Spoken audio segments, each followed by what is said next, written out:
اس ملک کے اندر جمہوریت مضبوط ہو، اس ملک کے اندر پولیٹیکل ڈائلاگ کبھی بند نہ ہو. تو یہ ہماری ایک کوشش ہے جو ہم کرتے رہیں گے، اور اسی کوشش کی کو آگے بڑھاتے ہوئے جب اس ملک کے اندر آرٹیکل 95 کے تحت پہلی مرتبہ آئینی طریقے سے ایک انکمپٹنٹ آدمی کو وزیر اعظم کی کرسی سے فارغ کیا گیا آئینی طریقے سے، وہ طریقہ جو کہ ہمیشہ آئین میں موجود تھا لیکن پہلے کبھی کامیاب نہیں ہوا. پہلی مرتبہ پاکستان کی تاریخ میں آئینی طریقے سے فارغ ہونے والا شخص جو وزیر اعظم کی کرسی پر ساری زندگی بیٹھنا چاہتا تھا، اسے یہ برداشت نہیں ہوا کہ اسے اس کرسی سے کیوں نکالا گیا. ہم نے اس کے نتیجے میں حکومت بنائی. ہمارا کوئی پلان نہیں تھا کہ ہم نے حکومت میں آنا ہے یا ہم نے جو ہے وہ اقتدار جو ہے وہ ہمارے حوالے کیا جائے گا. ہم صرف و صرف 4 برسوں سے جو عوام پس رہی تھی اور پسنے کے بعد جو چیخ چلا رہی تھی اس کی سنوائی نہیں تھی، مہنگائی بڑھ رہی تھی، غلط پلاننگ ہو رہی تھی، غلط پالیسیز ہو رہی تھی، تقسیم کو بڑھایا جا رہا تھا، تقسیم کو فروغ دیا جا رہا تھا، اپنے سیاسی مخالفین کو بار بار گریبان سے پکڑ کر جیلوں میں دھکیلنے کی باتیں ہی نہیں کی جا رہی تھی، ان کو جیلوں میں بھیجا جا رہا تھا. یہاں سیاسی انتقام کا پارا عروج پہ تھا اور عوام کی جو تکلیف تھی وہ بھی عروج پہ تھی. لہٰذا ایسے وقت میں ایک vote of no confidence parliament of Pakistan national assembly of Pakistan میں پاس ہونے لگتا ہے تو وہ شخص کہتا ہے کہ اسمبلی کو ڈیزولو کر دو. اور وہی باتیں کل بلاول صاحب نے کل فلور آف دا ہاؤس پہ کی کہ اس نے بوریا بستر لپیٹ دیا تھا پارلیمنٹ کا، اس نے بند کر دیا تھا، اس نے اپنی طرف سے تالا لگا دیا تھا اور کہہ دیا تھا کہ ان مخالفین کو غدار قرار دے دو جو مجھے میری کرسی سے ہٹا رہے ہیں. اب ہٹا کیسے رہے؟ آئینی طریقے سے ہٹا رہے، کوئی گرفتار نہیں کر رہا. اور پھر انہوں نے کل یہ بھی بتایا کہ کس طریقے سے ایک جمہوری ملک جس کی مثالیں دی جاتی ہیں امریکہ، اس کے اندر بھی ایک فیشسٹ حکمران جو بدترین پاپولزم کو، نفرت آمیز پاپولزم کو فروغ دیتا نظر آیا. اور 6 جنوری کو جس طریقے سے اس نے اپنی پارلیمنٹ پہ اپنے حساس اداروں پر حملے کی کال دی، تو کس طریقے سے امریکہ جیسے ایک جمہوری جہاں 200 سال سے زائد جمہوریت وہ ہو چکے ہیں، ایک ایسے ملک کو وہ ایکشنز لینے پڑے جو ان کے ملک کے استحکام کے لیے ضروری تھے، جو ان کے ملک کے اندر امن کی بحالی کے لیے ضروری تھے، جو ان کے ملک کی اکنامک سٹیبلٹی کے لیے ضروری تھے اور پولیٹیکل سٹیبلٹی کے لیے درکار تھے. اور پھر وہ شخص جس کا نام ٹرمپ ہے، کس طریقے سے پھر اس کے ہاتھ میں جو سوشل میڈیا کے فورمز پلیٹ فارمز اویلیبل تھے اس سے اس کو بلاک کیا گیا، ٹویٹر سے اس شخص کو بلاک کیا گیا جہاں سے وہ انسٹیگیٹ کر رہا تھا، فیس بک سے اس کو بلاک کیا گیا جہاں سے وہ لوگوں کو بھڑکا رہا تھا. لیکن پاکستان میں وہ ساری کہانی دہرائی گئی، وہ سب کچھ ہوا. 25 مئی کو بھی آگ لگائی گئی پاکستان میں، پودوں کو بھی آگ لگائی گئی. اب پودوں نے کیا بگاڑا ہے آپ کا؟ ہم تو کہتے ہیں پودے لگاؤ، ہم تو کہتے ہیں کہ یہاں گرین ریولوشن آنی چاہیے، پاکستان میں گرین اکانومی کی طرف جانا چاہیے، جو کل بلاول بھٹو زرداری صاحب نے بھی کہا. لیکن 25 مئی کو وہ شخص اپنے اندھے فالوورز کو درختوں کو آگ لگانے کی پر بھڑکا رہا تھا. مطلب کوئی ایسا بے حس ہو سکتا ہے بھلا دنیا میں کہ اس طرح کی کارروائیاں کروائی جائیں؟ 25 مئی کے بعد بھی صبر کا دامن نہیں چھوڑا کسی نے. 25 مئی کے بعد بھی بہت زیادہ بردباری اور تحمل سے کا مظاہرہ کیا گیا حکومت کی جانب سے، انتظامیہ کی جانب سے. لیکن پھر آتا ہے 9 مئی اور 10 مئی کے واقعات. اب 9 مئی اور 10 مئی کے واقعات میں تو حدیں پار ہو گئی. 9 مئی اور 10 مئی کو جو کچھ پاکستان میں ہوا، اگر وہ پاکستان کے اندر نارمل قرار دیا جائے گا تو پھر پاکستان میں استحکام نہیں آ سکتا. پاکستان میں نہ امن آ سکتا ہے، نہ سٹیبلٹی آ سکتی ہے، اور نہ ان رویوں سے ترقی ہو سکتی ہے. یہ میں نے پہلے بھی کہا تھا آپ کے ساتھ بھی اور کل بلاول بھٹو زرداری صاحب نے بھی کہا، اور اس سے قبل بھی میں نے floor of the house Quaid Azam محمد علی جناح کا ایک قول ہے، scrupulous maintenance of law and order is the key to all progress. جب تک ملک کے اندر استحکام نہیں ہوگا، امن نہیں ہوگا، تقسیم ختم نہیں ہوگی، نفرتیں ختم نہیں ہوں گی، اسٹیبلٹی نہیں ہوگی، تب تک نہ معیشت ترقی کرے گی، نہ سماج ترقی کرے گا، اور نہ یہ ملک ترقی کرے گا. اور اسی تشویش کا اظہار کل بلاول بھٹو زرداری صاحب نے on the floor of the National Assembly کیا. انہوں نے بتا دیا کہ ہاں ہم کھڑے ہیں انسانی حقوق کے ساتھ، ہاں ہماری روایت ہے، ہم ہمیشہ حق اور سچ کی بات کرتے ہیں، لیکن حق اور سچ یہ بھی تو ہے کہ 9 مئی کو اور 10 مئی کو پاکستان کے اندر ہمارے حساس تنصیبات پر حملہ ہوا، جناح ہاؤس پر حملہ ہوا، پاکستان کے پرچم کو جلایا گیا، پاکستان کی اسٹیبلٹی کو للکارا گیا، پاکستان میں تقسیم کے ذریعے پاکستان کو نقصان پہنچانے کی بدترین کوشش کی گئی. اور ہمارا جو ماضی ہے وہ بالکل ایسا ہے کہ ہم کئی چیزوں پر ضبط کرتے ہیں، صبر کرتے ہیں، لیکن جب پاکستان کے اندر، پاکستان کی سرحدوں پر پاکستان کے بچوں، میرے بچوں اور آپ کے بچوں کی حفاظت کرنے والے شہداء کی یادگاروں کو مسمار کیا جائے گا، ان کی یادگاروں کو نیست و نابود کیا جائے گا، تو پیپلز پارٹی اس جرم کو معاف نہیں کر سکتی. پیپلز پارٹی نے اس ملک کے لیے لہو دیا ہے، اس ملک کے استحکام کے لیے لہو دیا ہے، اس ملک میں جمہوریت کے لیے لہو دیا ہے. تو پیپلز پارٹی بقول پاکستان پیپلز پارٹی کے چیئرمین بڑے واضح انداز میں جو انہوں نے کہا کہ پیپلز پارٹی اس معاملے میں نرمی نہیں برتے گی. جس طرح کے واقعات رونما ہوئے، جس طرح کے واقعات پیش آئے، اس میں جو جرم اور جس قسم کے جرم کو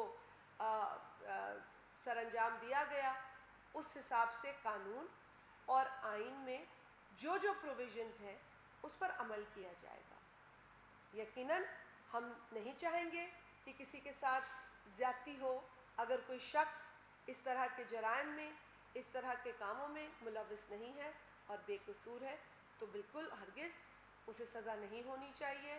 لیکن جو لوگ باقاعدہ شواہد کی بنا پر ایویڈنسز کے ساتھ ملے ہیں تو ان کے ساتھ جو قانونی کارروائی ہے وہ اس حساب سے کی جا سکتی ہے. کل انہوں نے یہ بھی کہا کہ میں کوئی قانونی ماہر تو نہیں ہوں، لیکن قوانین تو ہیں اس ملک کے اندر، آئین بھی ہے اس ملک کے اندر، اور جس کی جو سزا بنتی ہے وہ اس حساب سے دی جائے گی.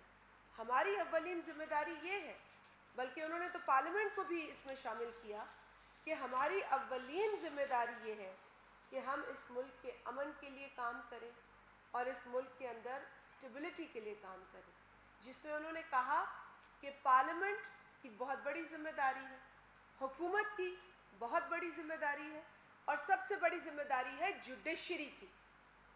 جوڈیشری نے پہلے بھی ایسے کام کیے جس کی وجہ سے پاکستان کا امن خراب ہوا، پاکستان کا سسٹم دھرم بھرم ہوا، پاکستان کے اندر اندھیرے چھا گئے. جن اداروں کو الزام یا جن اداروں کو ذمہ دار ٹھہرانا چاہیے اس ملک کے امن کے حوالے سے، اس میں جوڈیشری کا بھی رول ہے. شہید ذوالفقار علی بھٹو کی پھانسی جوڈیشل مرڈر ہے. شہید ذوالفقار علی بھٹو کی پھانسی ایک ایسا جرم ہے، ایک ایسا گناہ ہے جس میں جن کے ہاتھ ہیں ان کو دیکھنا چاہیے ان ہاتھوں کی طرف. وہ کالک ایسے نہیں مٹے گی. اس کالک کو مٹانے کے لیے جو اپنی ساکھ ہے سب سے پہلے اس پر غور کرنے کی ضرورت ہے. پاکستان کے آئین کے اندر جن اداروں کا ذکر ہے ان اداروں کی آئینی ذمہ داریوں کا بھی ذکر ہے، ان کی حدود کا بھی ذکر ہے، اور لہٰذا اس آئین کے اسپرٹ کو سمجھنے کی ضرورت ہے. وہ آئین پاکستان میں استحکام، پاکستان کے امن پاکستان کے جمہوری اور سیاسی جو ایک ہماری جمہوری اور سیاسی ڈگر ہے اس پر پاکستان کو چلانے کی بات کرتا ہے. ہرگز کسی آئینی ادارے کو یہ حق حاصل نہیں ہے کہ وہ پاکستان کے امن کے ساتھ کھیلے یا پاکستان میں بد امنی پھیلانے والوں کو سپورٹ کرے یا پاکستان میں پاکستان کے حساس اداروں، پاکستان کے شہداء، پاکستان کی سالمیت کے لیے جان دینے والے شہداء کی یادگاروں کو مسمار کرنے والوں کا ساتھ دیں یا انہیں انکریج کریں. ایسا ہرگز نہیں ہونا چاہیے. کسی ادارے کو یہ نہیں کرنا چاہیے، کیونکہ اگر ہم ایک پیج پہ آج نہیں ہوں گے تو پاکستان میں پھر یہی ایک روایت بن جائے گی کہ جس کی جو مرضی آئے کرے، جہاں آگ لگائے، جو توڑ پھوڑ کرے، جس کا گریبان پکڑنا ہے پکڑے، جس کی داڑھی نوچنی ہے نوچے، جس کا دوپٹہ کھینچنا ہے، تار تار کرنا ہے وہ کرے. پھر یہ روایت بنے گی. یہ کسی بھی ملک کے لیے قابل قبول نہیں ہے. اور کل بلاول بھٹو صاحب نے کہا، امریکہ کی مثال تو انہوں نے دی، پھر انہوں نے انگلینڈ کی بھی مثال دی، یو کے کی بھی دی کہ اگر وہاں کی کوئی MI6 پہ حملہ کرے تو کیا ہوگا، اگر واشنگٹن ڈی سی کے وائٹ ہاؤس پہ حملہ کیا جائے تو کیا ہوگا. ابھی تو انہوں نے چین اور سعودی عربیہ کی بات ہی نہیں کی. انہوں نے تو وہاں ان لوگوں کی اور ان ممالک کی مثالیں دی جہاں جمہوریت کا بول بالا ہے. لیکن جمہوریت کے اندر بھی ایک لائن ہوتی ہے، اس لائن سے باہر نہیں جایا جاتا. تو انہوں نے تو ہنستے ہوئے یہ بھی کہا کہ ان جمہوری ممالک میں تو عدم برداشت ہے ایسے ایکشنز کے اوپر، اور ہمارے پاس تو وہ شخص ٹویٹر بھی استعمال کر رہا ہے، فیس بک بھی استعمال کر رہا ہے، تو ہم شاید بہت زیادہ جمہوری لوگ ہیں. ہمارے لیے کوئی دائرے بھی نہیں ہے، کوئی لکیریں بھی نہیں ہیں، کوئی تمیز ہی نہیں ہے. اس لیے ایک ذمہ دار شہری کی حیثیت سے، ایک ذمہ دار لیڈر کی حیثیت سے، ایک ذمہ دار کابینہ کے رکن کی حیثیت سے کل بلاول بھٹو زرداری صاحب نے اپنا تمام جو ویو پوائنٹ تھا اس حوالے سے وہ بیان کیا، اور آج اسی کے حوالے سے میں بھی آپ لوگوں کے ساتھ بات کری ہوں. میری بہن سینیٹر روبینہ خالد صاحبہ بھی ہمارے ساتھ موجود ہے، یہ بھی بتائیں گی آپ کو خیبر پختونخوا میں جس طریقے سے دہشت گردی کا مقابلہ وہاں کی معصوم عوام نے کیا، بچوں نے کیا، بیٹیوں نے کیا، بہنوں نے کیا، بزرگوں نے کیا، نوجوانوں نے کیا. اور صدر زرداری نے ہمیشہ کہا ہے کہ جب خیبر پختونخوا سے نقل مکانی کی گئی تھی اس دہشت گردی کی جنگ کے اندر، تو ان پاکستانیوں نے ایک مضبوط پاکستان کے لیے یہ قربانی دی تھی. کیسے ہم بھلا دیں ان قربانیوں کو؟ پاکستان تو سر فہرست ہے دہشت گردی سے جو لڑنے کی ایک کارروائی ہے اس حوالے سے. اور کل بھی بلاول بھٹو زرداری صاحب نے بڑا کلیئر آپ لوگوں کو یہ میسج ملا ہوگا پارلیمنٹ سے کہ جو امریکہ میں امریکہ کا صدر اور اس وقت بھارت کا صدر بیٹھ کر جس طرح کے بیانات دے رہے ہیں، اول تو یہ بہت ہی غیر ضروری بات ہے جہاں پاکستان کا ذکر ہوا، لیکن انہوں نے یہ بھی کہا کہ ہمیں نہیں فکر کرنی چاہیے ان چیزوں کی، ہمیں اپنی چیزوں کی فکر کرنی چاہیے، ہمیں اپنے کاموں پر غور کرنا چاہیے، ہمیں اپنے گھر کا سوچنا چاہیے. اور انہوں نے یہ بھی کہا کہ ہم کسی پہ ریلائی نہیں کرتے، ہم ایک انڈیپینڈنٹ ملک ہیں، ہم اپنے بلبوتے پہ کھڑے ہیں اور انشاءاللہ اپنے بلبوتے پہ ہی کھڑے رہیں گے. اور اسی وقت صدر آصف علی زرداری صاحب نے جو بڑا ایک بہت ہی اسٹرانگ ان کا ایک میسج ہے کہ پاکستان ایک امیر ملک ہے، پاکستان وہ ملک ہے جس کا بہت پوٹینشیل ہے، پاکستان کے پوٹینشیل کو ایکسپلور کر کے ایکسپلوئٹ کرنے کی ضرورت ہے، اس سے فائدہ اٹھانے کی ضرورت ہے. انہوں نے کہا کہ یہ 2-4 امیر مجھ سمیت پاکستان نہیں ہے. جب تک پاکستان کا غریب، مڈل کلاس، کاروباری آدمی، دکاندار ترقی نہیں کرتا تب تک ہمیں محنت کرنی ہے. اور انہوں نے یہ بارہا کہا کہ میں پاکستان میں اس طرح کی ترقی کر سکتا ہوں جو پاکستان کا حق ہے اور جو پاکستان کا پوٹینشل ہے. اور زرداری صاحب نے اپنے دور حکومت میں آپ کو وہ تمام چیزیں کر کے دکھائی جو پوری دنیا میں نہیں ہو رہی تھی. جس وقت ایک اکنامک کرائسس تھا, گلوبل اکنامک کرائسس کے دوران انہوں نے انشور کیا کہ اس کی تکلیف غریب تک نہ پہنچے. 120 سے 150% تک تنخواہوں میں اضافہ ہوا پیپلز پارٹی کے دور میں. اس وقت آپ کو پتہ ہے کہ فی بیرل تیل کی کیا قیمت تھی, لیکن اس کا اثر پاکستانیوں پر نہیں اب پڑنے دیا زرداری صاحب نے. انہوں نے ٹریڈ کو انکریج کیا. انہوں نے کہا دنیا کو ایڈ نہیں, ٹریڈ, ہم ٹریڈ کرنا چاہتے ہیں, ایڈ نہیں چاہیے. سی پیک کی بنیاد انہوں نے رکھی. چائنا کے ساتھ جو ہمارے تاریخی مراسم تھے اس کو مضبوط کیا. تنقید ہوتی تھی زرداری صاحب, بار بار چائنا جاتے ہیں, کیوں چائنا جاتے ہیں؟ آج پتہ چل رہا ہے نا چائنا کیوں جاتے تھے. آج تو سب کچھ سی پیک نظر آ رہا ہے. تب تو زرداری صاحب پر تنقید ہوتی تھی. یہی بنیاد ڈالنے جاتے تھے, وہ یہی ٹرسٹ بلڈ اپ کرنے جاتے تھے اور مضبوط کرنے جاتے تھے زرداری صاحب, جس کے نتیجے میں سی پیک ہو پایا. اور آج سی پیک کی تعریفیں ہی تعریفیں, اس کی پوٹینشل کا ذکر ہوتا ہے, بار بار ہوتا ہے, بارہا ہوتا ہے.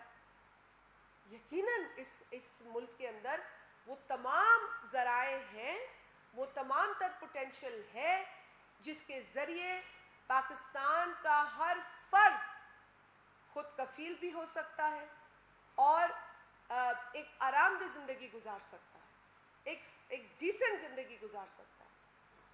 تو ہمیں اپنی چیزوں پر غور کرنے کی ضرورت ہے. اور یہی بات بلاول بھٹو زرداری صاحب نے کل بھی کی کہ we need to focus on our issues, on our own home. ہم نے دہشت گردی کسی اور کے لیے نہیں اس کا مقابلہ کیا, اپنے لیے اس کا مقابلہ کیا ہے. اور اسی لیے سب سے زیادہ جانیں, سب سے زیادہ نقصان, چاہے وہ جان کا ہو یا مال کا ہو, پاکستان کو ہوا ہے. یہ جو بھارت دنیا میں کہتا پھرتا ہے دہشت گردی, نہ اس کا اتنا نقصان ہوا ہے, نہ امریکہ کا اتنا نقصان ہوا ہے, نہ افغانستان کا اتنا نقصان ہوا ہے, بلکہ ہم ان کے ساتھ ان کی تکلیف میں ضرور ہیں کھڑے. ہم ان کے پڑوسی ہیں, ہم چاہتے ہیں کہ وہاں امن ہو, فوراً امن ہو اور انکلوسیو گورنمنٹ ہو اور ہر افغانی جو ہے وہ اپنے ملک واپس جا سکے, یہ ہم چاہتے ہیں. لیکن افغانستان سے جس طریقے سے ہاتھ جھاڑ کر دنیا کے تمام ممالک فرار ہو گئے, تو ذمہ تو ہمارے ہیں یہ ساری چیزیں. پاکستان نے اپنے کئی بھائی بہن گنوائے ہیں, کئی بچے گنوائے ہیں. ہمارے تو بچوں میں وہ حوصلہ ہے جو اعتزاز حسن میں آپ نے دیکھا, جس نے 1000 اسکول کے بچے بچانے کے لیے اس چھوٹے بچے نے اپنی جان قربان کر دی. یہ ہے پاکستانی قوم کا جذبہ, یہ ہے پاکستان کے بچوں کا جذبہ, جسے ہم قدر کی نگاہ سے دیکھتے ہیں. لیکن افسوس کہ جو پچھلے پرائم منسٹر تھے وہ صرف انتہا پسندی اور دہشت گردی کو فروغ دیتے رہے. انہوں نے وہ کام کیے ہیں جس سے پاکستان کو نقصان ہوا ہے. انہوں نے وہ حرکتیں کی ہیں, وہ انہوں نے اقدامات اٹھائے اپنے دور میں جس سے ہمارے تمام تر جو اچیومنٹس تھیں وہ ریورس ہو گئی, وہ پیچھے چلی گئی. ہارڈ کور ٹیررسٹ کو رہا کرنا, راہ ہموار کرنا ٹیررسٹ کی کہ وہ پاکستان میں آباد ہوں, یہ گناہ نہیں تو اور کیا ہے؟ یہ ان شہداء کی قربانیوں کے ساتھ زیادتی اور ظلم نہیں تو اور کیا ہے جنہوں نے دہشت گردی میں اپنی جانیں دیں. اور آج بھی کتنے ہمارے بھائی بہن ہیں جو دہشت گردی کے حملوں میں بچ تو گئے, لیکن کسی کی ٹانگ چلی گئی, کسی کا ہاتھ چلا گیا, کسی کی آنکھ چلی گئی, کوئی ساری زندگی کے لیے معذور ہو گیا. ان کا کیا؟ اپنی سیاست بچانے کے لیے اس شخص نے دہشت گردوں کو پالنا شروع کر دیا. یہ وہ ناسور بن چکا ہے پاکستان کے لیے جس کو ہم سب کو مل کے سبق سکھانا ہوگا. اگر پاکستان میں سیاست کرنی ہے جس طریقے سے بلاول بھٹو صاحب نے کل کہا تو سیاسی جماعت بن کے کریں. کوئی بھی سیاسی جماعت اگر دہشت گردی کر کے سیاست کرتی ہے تو پھر وہ سیاست نہیں دہشت گردی ہے. اور دہشت گردی کے خلاف ہم کل بھی تھے, آج بھی ہیں اور کل بھی رہیں گے. ہمارا عزم ہے اس دہشت گردی کو پاکستان سے ختم کرنا. اسی عزم کو دل میں لے کر شہید محترمہ بے نظیر بھٹو صاحبہ پاکستان ایک طویل جلا وطنی کے بعد واپس آئی تھی. انہوں نے بارہا کہا تھا آنے سے پہلے, جب ان سے سوال کیا گیا کہ وہاں تو خطرہ ہے, ڈکٹیٹر ہے, تو کیا آپ کو ڈر نہیں لگتا؟ تو انہوں نے کہا میرے پاس تو دو چوائسز ہیں, یا تو میں ڈر جاؤں اور نہ جاؤں اور لوگوں کو اس دہشت گردی میں مرنے دوں, بے روزگار لوگوں کو, غریب لوگوں کو, اسی طرح میں اپنے آپ کو بچا لوں, یا پھر میں وہاں جاؤں